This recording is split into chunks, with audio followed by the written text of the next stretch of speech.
कहानी की शुरुआत होती है इंडोनेशिया के एक छोटे से शहर समारिंग से, जहां हम एम्बर होटल के सामने एक लेडी को देखते हैं जो आज पहले दिन अपनी नौकरी के लिए होटल में पहुंचती है।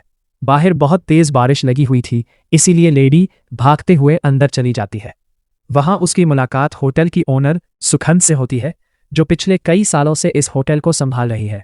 सुखंद उसे मना करती है कि 3rd फ्लोर पर मत जाना। इसके बाद सुखंद कहती है कि वहां रेनोवेशन का काम चल रहा है और तोड़ फोड़ की वजह से इस जगह से दूर रहना बेहतर है। लेडी सुखंद की बात मानते हुए 2nd फ्लोर की सफाई करने में लग जाती है, लेकिन थोड़ी ही देर बाद उसे 3rd फ्लोर से किसी के रोने की आवाज़ सुनाई देती है। लेडी वर्कर पहले तो इस पर ज्यादा ध्यान नहीं देती, लेकिन फिर मना होने के बावजूद वो इस आवाज़ का पीछा करती है और धीरे धीरे 3rd फ्लोर पर चली जाती है।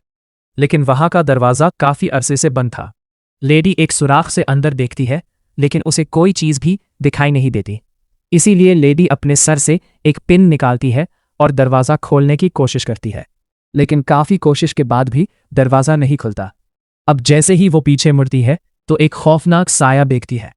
लेडी अब धीरे धीरे आगे बढ़ती है, लेकिन तभी वहां की लाइट्स अपने आप टिमटिमाने लगती है। वहां बिल्कुल सन्नाटा था, लेकिन रोने की आवाज़ अभी भी सुनाई दे रही थी। लेडी आवाज़ का पीछा करते हुए एक अजीब से रूम तक पहुंच जाती है, जिसके ऊपर कोई रूम नंबर भी नहीं लिखा था और आवाज़ भी इसी रूम से आ रही थी। लेडी कांपते हाथों के साथ दरवाज़ा खटखटाती है और पूछती है, क्या तुम ठीक हो? लेकिन अंदर से कोई जवाब नहीं आता। लेडी खुद ही दरवाज़ा खोलकर अंदर चली जाती है। सामने एक लड़की बैठी हुई थी, जिसके बाल और जिल्द बिल्कुल सफ़ेद थे। लेडी के अंदर आते ही लड़की रोना बंद कर देती है और कहती है, 3 नाइट्स एंड मिडनाइट। ये सुनकर लेडी वर्कर बहुत ज़्यादा डर जाती है और घबराकर वहां से भाग जाती है। 3 दिन बाद वो लेडी वर्कर अपनी बेटी को बता रही होती है कि जब से उसने इस सफ़ेद लड़की को देखा है, इसके साथ कुछ भी अच्छा नहीं हो रहा और हर वक्त उसके रोने की आवाज़ सुनाई देती है। बेटी उसे हौसला देती है कि ये सब गलत फहमी है, लेकिन रात को सोने से पहले प्रेयर कर लिया करें। रात को जब लेडी प्रेयर कर रही होती है तो सफ़ेद लड़की शीशे से निकलकर इसके पीछे आ जाती है, उल्टी होकर अजीब आवाज़ें निकालती है। लेडी प्रेयर ख़त्म करती है तो पीछे कोई नहीं होता, लेकिन जैसे ही वो सोने के लिए बेड पर जाती है, सफ़ेद लड़की हमला करके इसकी सारी जिल्द निकाल लेती है और लेडी की वही मौत हो जाती है। बेटी अपनी माँ को इस हालत में देखकर चीख उठती है। 3 दिन बाद 2 बहनें, रैना और उसकी छोटी बहन, कार में अपने ग्रैंड पेरेंट्स के पास आ रही होती हैं, जो कोई और नहीं बल्कि एम्बर होटल के मालिक सुखंद और उनके शौहर हैं। रैना को होटल संभालना होता है क्योंकि ये उसके वालिद की आखिरी वसीयत है। सुखंद उन्हें होटल दिखाते हुए कहती है कि वो होटल में कहीं भी जा सकती है सिवाय 3rd फ्लोर के। रैना वहां अपने वालिद की तस्वीर देखकर जज्बाती हो जाती है। अगले दिन रैना की मुलाकात अपने बचपन के दोस्त अर्गा से होती है, जो अब एक रिपोर्टर है। अर्गा बताता है कि वो एक लेडी के कत्ल की तहकीकात कर रहा है जो एम्बर होटल में काम करती थी। ये सुनकर रैना हैरान होती है और परेशान होती है कि इसकी ग्रैंड माँ ने इसे इस कत्ल के बारे में क्यों नहीं बताया। इसके बाद दोनों एम्बर होटल आ जाते हैं, जहां अर्गा सिखम से पूछता है कि वो लेडी इस होटल में कब से काम कर रही थी, जिस पर सिखम जवाब देती है कि उसे अभी कुछ दिन ही हुए थे, लेकिन उसकी मौत के बारे में हम कुछ भी नहीं जानते। अर्गा को कुछ ठीक नहीं लगता और ना ही उसे कोई इन्फॉर्मेशन मिलती है, इसीलिए वो फैसला करता है कि वो इसी होटल में रुकेगा ताकि और ज़्यादा सबूत इकट्ठे कर सके। रैना अपने ग्रैंड पेरेंट्स से नाराज़ होती है क्योंकि उन्होंने मर्डर वाली बात इससे छुपाई थी, लेकिन वो दोनों बताते हैं कि रैना के डैड की कुछ देर पहले ही मौत हुई है, इसीलिए वो नहीं चाहते थे कि रैना और उसकी बहन इस मर्डर को सुनकर और ज़्यादा डिस्टर्ब हो जाएं।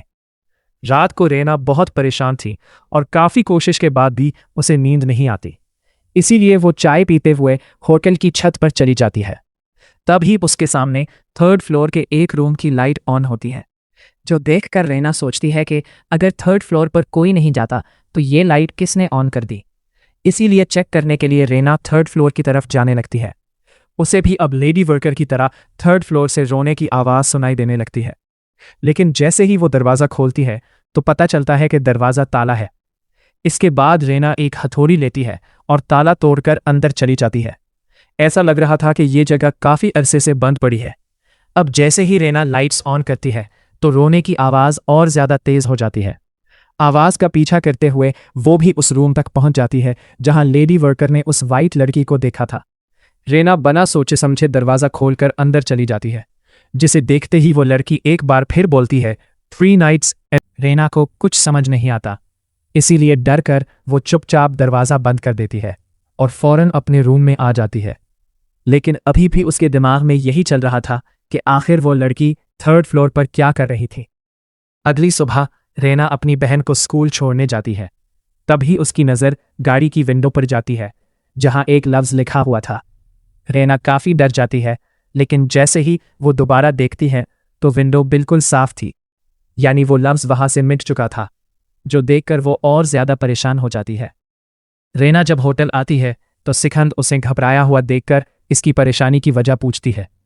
अब रेना ना चाहते हुए भी सिखंद को सारी बात बता देती है। वो सिखंद से 3 नाइट्स एंड मिडनाइट का मतलब पूछती है और बताती है कि कल रात वो होटल के 3rd फ्लोर पर गई थी, क्योंकि वहां की लाइट्स ऑन थी और उसे किसी के रोने की आवाज़ भी सुनाई दे रही थी। रेना ये भी पूछती है कि अगर 3rd फ्लोर पर कोई रह रहा था तो उन्होंने उसे ये क्यों कहा कि वहां रेनोवेशन का काम हो रहा है, हालांकि वहां किसी किस्म का कोई काम नहीं हो रहा। रेना की बातें सुनकर सिखंद बहुत घबरा जाती है। उसे देखकर साफ समझ आ रहा था कि सिखंद 3rd फ्लोर का राज जानती है, इसी वजह से वो किसी को वहां जाने नहीं देती। अब रेना की बातें सुनकर सिखंद काफी परेशान हो जाती है, क्योंकि रेना भी 3rd फ्लोर पर चली गई थी। उसे कुछ समझ नहीं आ रहा था कि वो रेना को क्या जवाब दे। तभी रेना की छोटी बहन वहां आती है और रेना को कोई काम कहकर वहां से ले जाती है। तभी सिखंद के शौहर वहां आते हैं और उसे बताते हैं कि लेडी वर्कर की बेटी ने पुलिस को सब कुछ बता दिया है, जो कुछ उसके साथ यहां हुआ था। इसीलिए आज पुलिस इन्वेस्टिगेशन के लिए उनके होटल आने वाली है। सिखंद कहती है कि अब कुछ भी नहीं हो सकता, क्योंकि रेना ने भी 3rd फ्लोर पर जाकर इस रूम को खोल लिया है। थोड़ी ही देर में मर्डर की बात पूरे होटल में फैल जाती है और लोग होटल खाली करके वहां से जाने लगते हैं। अब तक पुलिस भी वहां पहुंच चुकी थी और अर्गा भी इनके साथ ही था। अभी रिसेप्शन पर एक फ़ोन कॉल आती है और रीना उसे उठा लेती है। फ़ोन पर बताया जाता है कि रूम नंबर 13 में तौलियों की ज़रूरत है, इसीलिए रीना खुद तौलिया लेकर वहां आए। रीना तौलिया लेती है और इसी रूम में चली जाती है, लेकिन वहां कोई भी नहीं होता। इसीलिए जैसे ही वो वापसी के लिए मुड़ती है तो वॉशरूम से शावर चलने की आवाज़ सुनाई देती है। अब जैसे ही रीना वॉशरूम में जाती है तो वहां भी कोई नहीं था। इससे पहले कि वो कुछ समझ पाती, रूम वाले फ़ोन पर घंटी बजने लगती है। रीना जब फ़ोन उठाती है तो सामने से कोई बोल रहा था। अगर वो रूम में भी नहीं है और ना ही वॉशरूम में है तो फिर ये सोचो कि आखिर वो रूम में कहाँ छुपी हुई है। ये बात सुनकर रीना बहुत घबरा जाती है। अब जैसे ही रीना रिसेप्शन पर कॉल करके पूछती है कि आखिर इस रूम में कौन ठहरा हुआ है, तो उसे बताया जाता है कि ये रूम तो काफ़ी देर से खाली है, यानी यहाँ कोई भी नहीं रहता। रीना वहाँ से भागने लगती है, लेकिन तभी उसे वो लड़की पर्दे के पीछे चलते हुए दिखाई देती है और देखते ही देखते वो रीना के करीब आने लगती है। रीना ने भी इस वाइट लड़की को देख लिया था। इसके बाल लंबे लंबे और आंखें बिल्कुल लाल रंग की थीं और वो काफ़ी खौफनाक लग रही थी, जिसे देखते ही रीना बहुत ज़्यादा डर जाती है।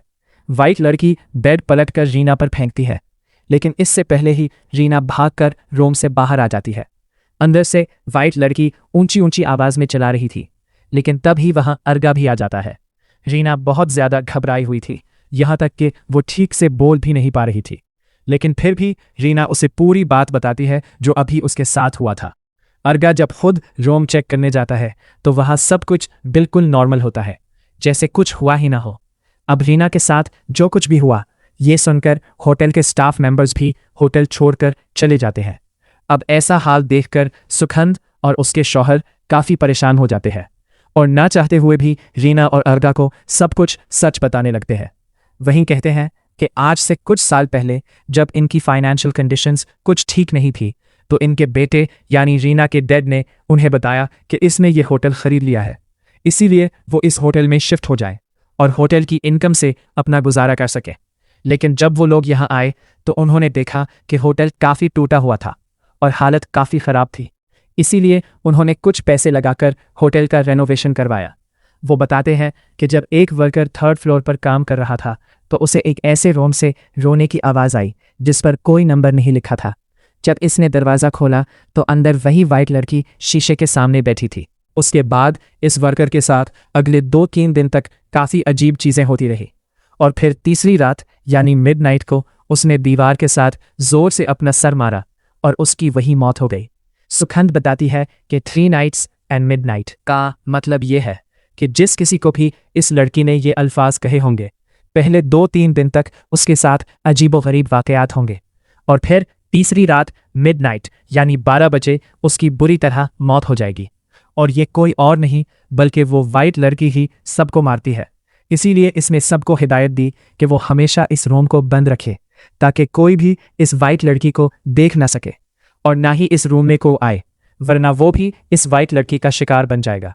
असल में वाइट लड़की ने इस रूम में इसलिए कब्जा किया हुआ था क्योंकि ये शुरू से ही इसका रूम था, यानी इसकी रूह को वहां से निकाल पाना नामुमकिन था। इसीलिए सुखंद और इसके शौहर ने वहां किसी के लिए भी जाना मना कर रखा था। लेकिन जब से लेडी वर्कर ने इस रूम का दरवाज़ा खोला था, तब से ही ये सब अजीब वाकयात हो रहे हैं। रेना अब काफ़ी परेशान हो जाती है। अब इसने तो वाइट लड़की को देख लिया था, लेकिन वो अपनी छोटी बहन के लिए परेशान थी क्योंकि वो किसी भी सूरत उसे 3rd फ्लोर पर नहीं जाने दे सकती। इधर हम रेना की छोटी बहन को देखते हैं जो स्कूल में थी। टीचर उसे कोई चीज़ लेने लाइब्रेरी भेजते हैं, लेकिन तब ही उसे भी अजीब अजीब आवाज़ें सुनाई देने लगती हैं और साथ ही सामने पड़ा स्टैचू थोड़ी सी हरकत करता है, जो देखकर वो बहुत ज़्यादा डर जाती है। और तब ही वो एक कैंची पकड़कर रेना की बहन को मारने के लिए उसके पीछे लग जाता है। लेकिन इससे पहले कि रेना की बहन को कोई नुकसान होता, वो चिल्लाते हुए लाइब्रेरी से बाहर आ जाती है और वहां का दरवाज़ा बंद कर देती है। वो बहुत ज़्यादा घबराई हुई थी और डर की वजह से चिल्ला रही थी, जिसकी आवाज़ सुनकर टीचर और बच्चे बाहर आ जाते हैं। रेना की बहन सबको बताती है कि अंदर कोई है जिसने उसे मारने की कोशिश की, लेकिन जब टीचर अंदर देखने जाती है तो वहां ऐसा कुछ भी नहीं होता जैसा वो कह रही थी। सब कुछ बिल्कुल सही अपनी अपनी जगह पर पड़ा हुआ था। घर आकर रेना की बहन अभी भी उस स्टैचू के बारे में सोच रही थी।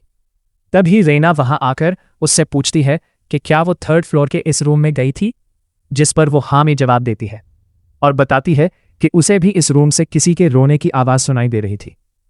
और फिर जैसे ही उसने चेक करने के लिए रूम का दरवाज़ा खोला तो सामने वही वाइट लड़की बैठी हुई थी जिसने उसे देखते ही 3 नाइट्स एंड मिडनाइट कहा। यानी अब इन दोनों बहनों ने भी इस वाइट लड़की को देख लिया है, इसलिए अब इनके पास भी सिर्फ 3 दिन ही है। अब इस सब की सच्चाई जानने के लिए रेना और इर्गा इसी शामान के पास जाते हैं जिसने सबको 3rd फ्लोर पर जाने से मना किया था। शामान उन्हें बताता है कि इस वाइट लड़की ने कुछ राज छुपा रखा है, जिसकी वजह से वो मरने के बाद भी अपनी दुनिया में नहीं जा पा रही। वो अभी भी इसी दुनिया में फंसी हुई है। अब अगर वो इस वाइट लड़की की सच्चाई जानना चाहते हैं तो उन्हें इस वाइट लड़की का असली नाम पता करना होगा, क्योंकि इसके नाम से ही वो इस लड़की की रूह से बात कर पाएंगे। तभी रेना को अपने डैड की वो बात याद आती है जब उन्होंने बताया था कि उनके दिल में बहुत सारी ऐसी बातें हैं जिन्हें वो बाकी सबसे छुपा कर रखते हैं और उन बातों को वो अपने नावल में बयान करते हैं। इसके बाद रेना अपने डैड के लिखे हुए नावल निकालती है और सबको पढ़ने के लिए दे देती है, क्योंकि रेना को यकीन था कि कहीं ना कहीं इसके डैड ने इस वाइट लड़की या इस होटल की असलियत के बारे में ज़रूर लिखा होगा। लेकिन सभी नावल पढ़ने के बाद भी उन्हें कोई सुराग नहीं मिलता। इसीलिए रेना काफ़ी परेशान हो जाती है। उसे कुछ समझ नहीं आ रहा था कि वो क्या करे। वो एक बार फिर से होटल की छत पर आती है तो सामने इसी रूम की लाइट ऑन थी। रेना अब सच का पता लगाने के लिए खुद ही इस रूम में जाने लगती है, क्योंकि उसे यकीन था कि वहां उसे वाइट लड़की के बारे में कुछ न कुछ ज़रूर मिलेगा। अब इससे पहले कि रेना रूम के अंदर जा पाती, तभी वहां इर्गा और रेना की छोटी बहन आते हैं जो रेना को अंदर जाने से मना करते हैं।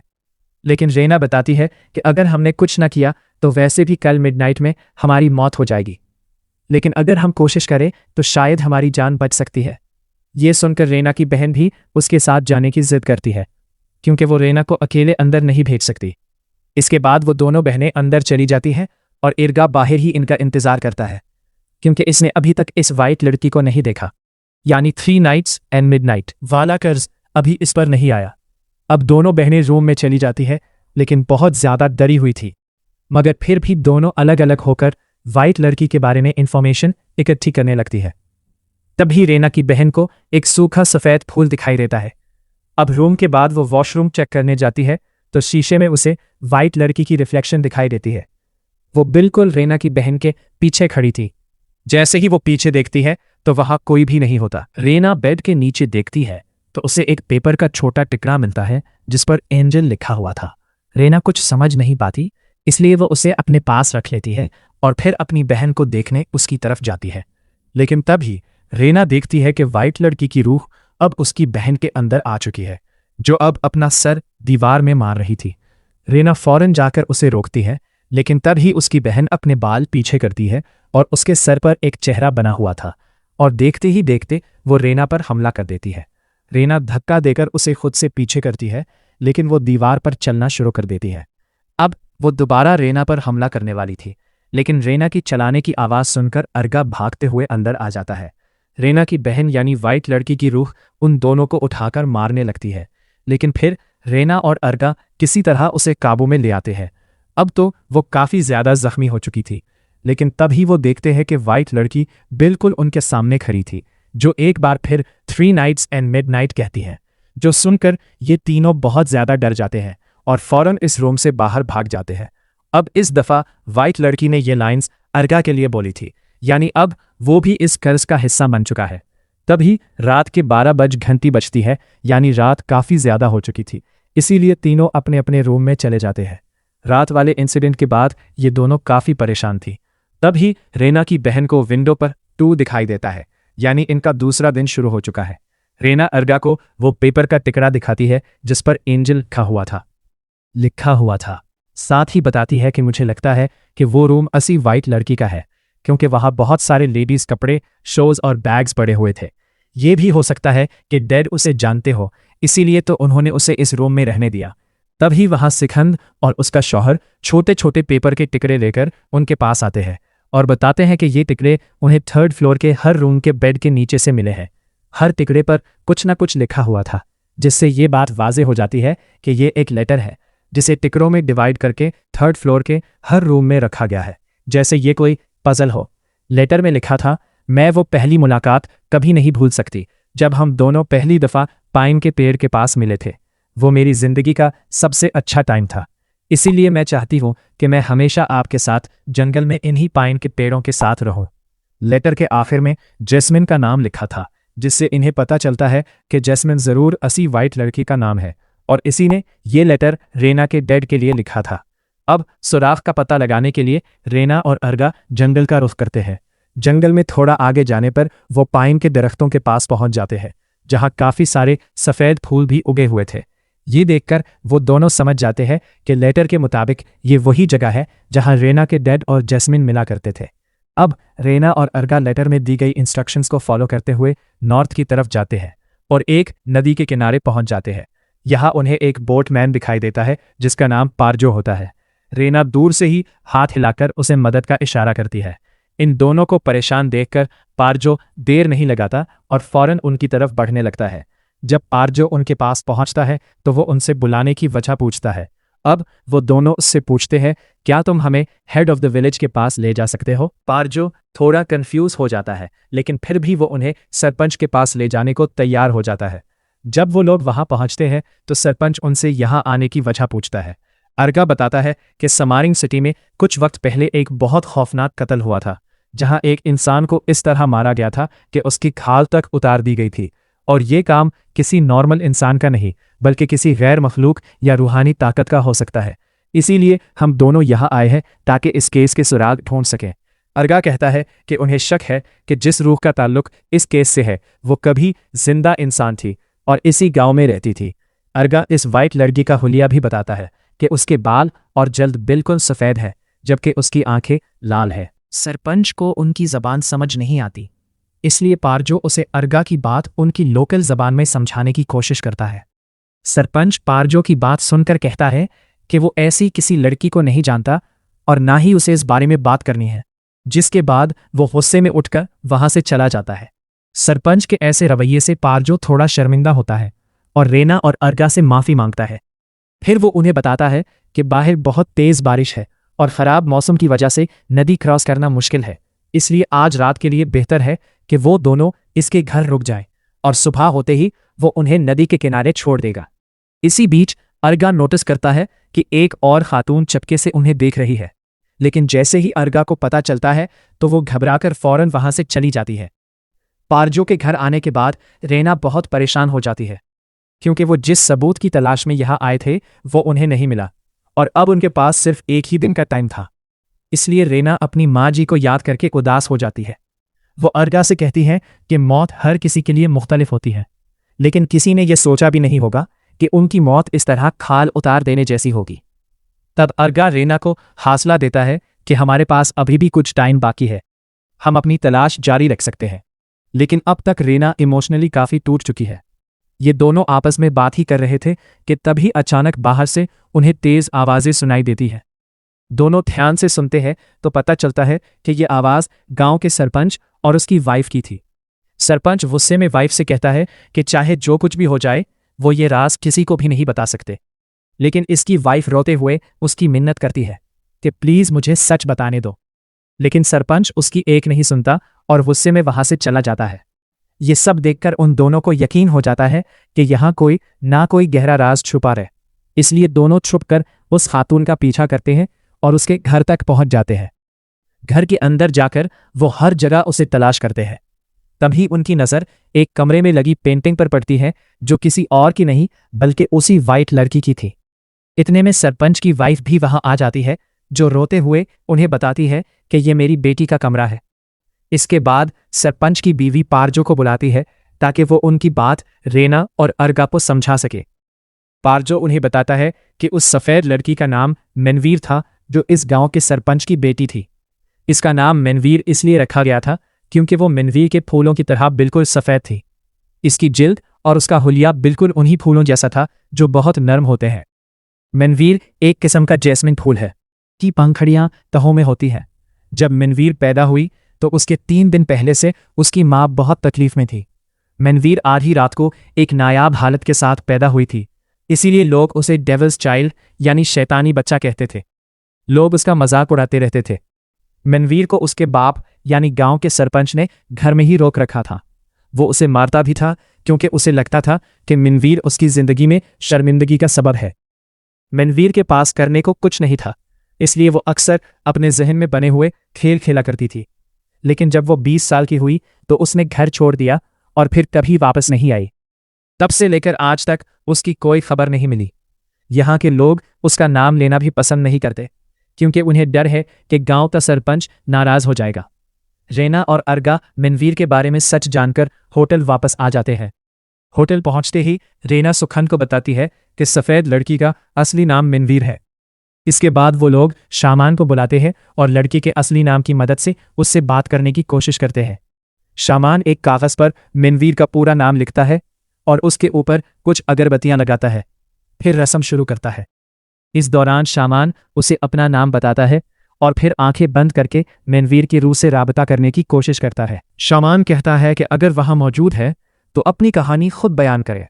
तभी उसे फ्लैशेस दिखने लगते हैं। तब शामान बताता है कि जब मैनुअर घर से भागी थी तो भागते भागते वो इन्हीं पाइन के पेड़ों के पास जा गिरी। तब वहां रेना के वालिद डैड भी थे, जो शिकार करने इसी जगह गए हुए थे। वहां ये दोनों पहली बार एक दूसरे से मिले। तब रेना के वालिद ने ना सिर्फ इसकी जान बचाई बल्कि उसे अपने होटल ले आए, उसका अच्छे से ख्याल रखा और अपनी माँ के जेवरात भी उसे दे दिए, क्योंकि रेना के वालिद के पास अपनी फैमिली की यादों के अलावा कुछ भी नहीं था। इसीलिए वो मैनुअर को अपना सबसे करीबी इंसान समझने लगे थे। अब मैनुअर को रेना के वालिद के साथ रहते हुए ये महसूस हुआ कि कोई इसकी शक्ल का मजाक नहीं उड़ा रहा, बल्कि एक इंसान समझकर उसे कबूल कर रहा है। इसी तरह दोनों उसी होटल में रहने लगे और धीरे धीरे एक दूसरे को पसंद करने लगे। रेना के वालिद ने कभी भी उसे ये महसूस नहीं होने दिया कि वो बाकी इंसानों से अलग है, इसीलिए वो भी ये बात भूल चुकी थी कि वो दूसरों से मुख्तलिफ है। अब इनकी जिंदगी बिल्कुल परफेक्ट चल रही थी।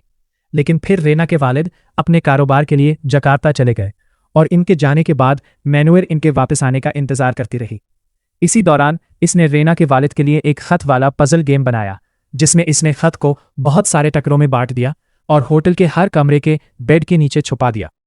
लेकिन जब रेना के वालिद वापस नहीं आए तो मैनुअर खुद उन्हें ढूंढने जकार्ता चली गई।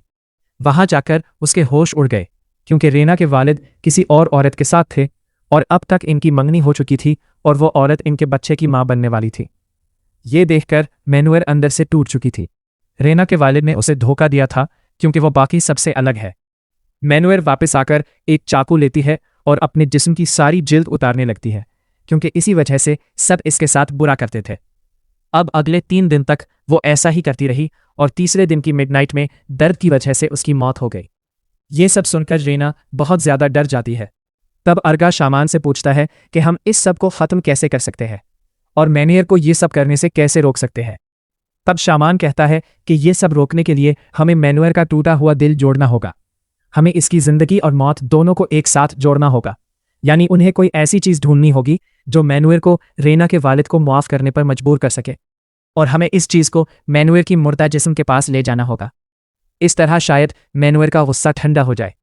ये सुनकर रेना पूछती है कि हम ये काम करेंगे कैसे। इससे पहले कि शामान कोई जवाब देता, इससे पहले ही मैनुअर शामान पर हमला कर देती है। वो पहले उसका सांस बंद करके उसे तकलीफ देती है और फिर उसका मुंहा पकड़कर उसके जिस्म से अलग कर देती है, जिससे शामान की बुरी तरह मौत हो जाती है। ये देखकर रेना और अर्का काफी डर जाते हैं। रेना अब काफी परेशान थी, क्योंकि शामान ही था जो उन्हें इस मुसीबत से निकाल सकता था, और अब मैनुअर ने उसे भी मार दिया है। अब ये लोग सोच ही रहे थे कि आगे क्या करें। तभी रीना की बहन को बेड के नीचे एक बॉक्स मिलता है जिसमें इनके डैड का कुछ जरूरी सामान था। इस बॉक्स में से उन्हें एक किताब मिलती है जिस पर love as white as jasmine बनाम बस्कारा लिखा हुआ था, यानी ये किताब रेना के डैड ने मैनुअर के लिए लिखी थी। वहां से उन्हें एक दूसरा छोटा बॉक्स भी मिलता है जिसमें एक खूबसूरत सी अंगूठी थी जिसका डिजाइन बिल्कुल जैस्मिन के फूल जैसा था, और यही चीज उन्हें जैस्मिन से जुड़ी हुई लगती है।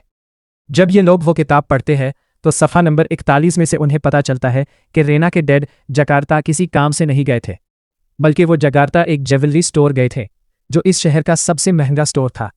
वहां से वो एक खूबसूरत अंगूठी लेते हैं जो जैस्मिन की ही तरह खूबसूरत थी, ताकि वो जैस्मिन को शादी के लिए प्रपोज कर सके। लेकिन जब वो अंगूठी लेकर वापस आ रहे थे तो उनकी कार एक्सीडेंट हो जाती है, और इस एक्सीडेंट की वजह से उनकी याददाश्त भी चली गई थी। लेकिन जिस गाड़ी से इनका एक्सीडेंट हुआ उस गाड़ी में मौजूद कपल उन्हें अस्पताल ले जाते हैं, और ये कपल कोई और नहीं बल्कि सुखंद और उसके शौहर थे। वो दोनों रेना के डैड का अच्छे से ख्याल रखते हैं और उन्हें अपना असली बेटे वाला नाम देते हैं, क्योंकि इनका असली बेटा अब इस दुनिया में नहीं था। इसके बाद वो इनकी शादी भी करवा देते हैं इस खातून के साथ जिसे जैस्मिन यानी मैनुअर ने देखा था। लेकिन शादी के कुछ अरसा बाद रेना के डैड की याददाश्त वापस आ जाती है। जब उन्हें जैस्मिन के साथ गुजारा हुआ वक्त याद आता है तो वो फौरन स्मारिंग आ जाते हैं। लेकिन वहां उन्हें जैस्मिन की लाश मिलती है, जिसे देखकर वो अंदर से टूट जाते हैं और खुद को इल्जाम देने लगते हैं कि काश उन्होंने जैस्मिन को सच बता दिया होता कि वो इससे कितना प्यार करते थे और इससे शादी करना चाहते थे। इसके बाद वो जैस्मिन की मुर्दा जिस्म को होटल के बेसमेंट में ले जाते हैं, जहां वो उसकी कब्र खोदकर उसे दफनाते हैं, और फिर जैस्मिन जैसा एक फूल बनाकर इससे अपने किए पर माफ़ी मांगते हैं और फिर हमेशा के लिए वहां से चले जाते हैं, क्योंकि इस दर्दनाक वाक़े के बाद वो अपनी सारी जिंदगी इस होटल में नहीं गुजार सकते थे। अब इस एक्सीडेंट के बाद रेना के डैड की याददाश्त चली गई थी, लेकिन ये बात मैनुअर नहीं जानती थी। अब ये लोग सामान से मिलने वाली अंगूठी इस्तेमाल करने वाले थे, क्योंकि ये वही अंगूठी है जो रेना के डैड मैनुअर को देना चाहते थे, और यही इनके सच्चे प्यार की आखिरी निशानी थी। इसके बाद रेना और अर्गा दोनों बेसमेंट के अंदर जाते हैं और मैनुअर की कब्र तलाश करना शुरू कर देते हैं। अर्गा के कहने पर वो दोनों अलग अलग होकर इस दीवार को ढूंढने लगते हैं जिस पर रेना के डैड ने जैस्मिन का फूल बनाया था। लेकिन तभी यहाँ मैनुअर की रूह आ जाती है और अर्गा को पोजेसिस करके वो रेना को गलत जगह पर ले जाती है। अब तक इनके पास बस कुछ ही मिनट बाकी थे और फिर मिडनाइट होते ही मैनुअर उन्हें मार देगी, इसीलिए उन्हें सब कुछ जल्दी करना होगा। लेकिन अर्गा उसे मारने के लिए इसका पीछा करता है, और तब ही रेना मौका देखकर अर्गा पर हमला कर देती है और उसे काफ़ी जख्मी कर देती है, ताकि मैनुअर अर्गा के जिस्म को इस्तेमाल करके इसके करीब ना आ सके। रेना अब अकेली ही मैनुअर की कब्र ढूंढने लगती है। काफ़ी ज़्यादा ढूंढने के बाद भी उसे कब्र नहीं मिलती, और जल्दी ही रात के 12 बजने वाले थे। इसी वजह से रेना बहुत ज़्यादा परेशान हो जाती है। तभी उसे अपने बैग में से अपने ग्रैंड पेरेंट्स का एक ख़त मिलता है जिस पर लिखा था कि रेना, अगर तुम्हें कोई रास्ता ना मिले तो तुम खुदा से दुआ करना, वो तुम्हारी मदद ज़रूर करेंगे। अब रेना दुआ करना शुरू कर देती है, क्योंकि उसे यकीन था कि इस बुरे वक्त में खुदा के अलावा इसकी कोई मदद नहीं कर सकता। फिर थोड़ा ही आगे जाने पर रेना को वो दीवार मिल जाती है और उस पर बना खाका भी दिखाई देता है। ये देखकर रेना जल्दी से कब्र खोदना शुरू करती है और जल्दी ही उसे मैनवीर की लाश भी मिल जाती है। लेकिन इससे पहले वो मैनवीर के हाथ में वो अंगूठी पहनाती है। पीछे से पोजेस्ड अर्गा आकर रेना पर हमला कर देता है, लेकिन रेना किसी तरीके से वो अंगूठी मैनवीर के हाथ में पहना देती है, जिससे मैनवीर की रूह अर्गा के जिस्म से निकल जाती है और अपने ढांचे स्केलेटन में चली जाती है। यानी अब जिंदगी और मौत दोनों के अनासिर आपस में मिल चुके थे। अब मैनवीर सारी सच्चाई जानकर वहां से चली जाती है। इसके बाद वो दोनों बेसमेंट से बाहर आते हैं और सारी फैमिली एक दूसरे को जिंदा देखकर जज्बाती होकर रोने लगती है। रात को ये दोनों बात करते हैं कि कल हम अपने ग्रैंड पेरेंट्स को शादी के बारे में बताएंगे। इसीलिए अर्गा और रेना काफ़ी खुश थे। लेकिन अब जैसे ही अर्गा ने फ़ोन बंद किया, तभी मैनवीर की रूह एक बार फिर से शीशे से निकलकर इसके कमरे में आ जाती है और अर्गा के जिस्म से सारी खाल निकालकर बेहद बेरहमी करती है। अगली सुबह रेना अर्गा को जगाने आती है तो वो अर्गा को मरा हुआ देखती है, जिसकी हालत काफ़ी ख़राब थी। रेना अंदर से टूट जाती है। वो फूट फूट कर रोती है क्योंकि उन्हें लग रहा था कि अब सब कुछ ठीक हो चुका है, लेकिन ऐसा नहीं था। इसके बाद पुलिस आकर अर्गा की लाश को वहां से ले जाती है और ये सब कुछ रेना और उसकी बहन ऊपर से देख रही थी। रेना कहती है कि अगर मैनूवेर ने अर्गा को ही मारना था तो उसने हम दोनों को क्यों नहीं मारा, हालांकि हमने अर्गा से पहले मैनूवेर को देखा था। रेना की बहन बताती है कि भले ही हमने उसका दिल जोड़ दिया है, लेकिन मैनूवेर अभी भी वो चीज़ें नहीं भूली जो सब लोगों ने उसके साथ की थी। सब ने उसकी शक्लो सूरत की वजह से उसे परेशान किया, सब उसके साथ नफरत करते थे, लेकिन हमारे डैड ने उसे सच्चे दिल से प्यार किया था और उसे ये महसूस नहीं होने दिया कि वो बाकी लोगों से अलग है। अब जब तक मैनूवेर बाकी सबसे बदला नहीं ले लेती, वो यहाँ से नहीं जाएगी। रेना उसकी ऐसी बातें सुनकर काफ़ी हैरान होती है कि आखिर ये सारी बातें उसकी बहन को कैसे पता है। तभी रेना देखती है कि उसकी आंखें पूरी तरह लाल रंग की है, यानी मैनूवेर ने उसे पोसेस कर रखा था। रेना की बहन जो कुछ भी बोल रही थी वो दरअसल मैनूवेर बोल रही थी। मैनूवेर कहती है कि तुम्हारे डैड ने मुझे सच्चे दिल से प्यार किया था, इसीलिए पूरी जिंदगी में तुम दोनों बहनों को नुकसान नहीं पहुंचाऊंगी। मंजर बदलता है और हम रेना, उसकी बहन और उनके ग्रैंड पेरेंट्स को देखते हैं, जो अब इस होटल को हमेशा के लिए छोड़ रहे थे। पुलिस ने भी होटल को पूरी तरह से सील कर दिया था ताकि आगे कोई अंदर ना जा सके। लेकिन दो पुलिस अफसरान चोरी छुपे होटल के अंदर इसी कमरे में चले जाते हैं जहां मैनूवेर रहती थी। जैसे ही दोनों उस कमरे का दरवाज़ा खोलते हैं तो मैनूवेर फिर से वही लाइन कहती है, 3 nights and midnight। अब उन अफसरान की भी मौत हो जाएगी और ये सिलसिला इसी तरह चलता रहेगा और इसी के साथ ये कहानी यही ख़त्म हो जाती है।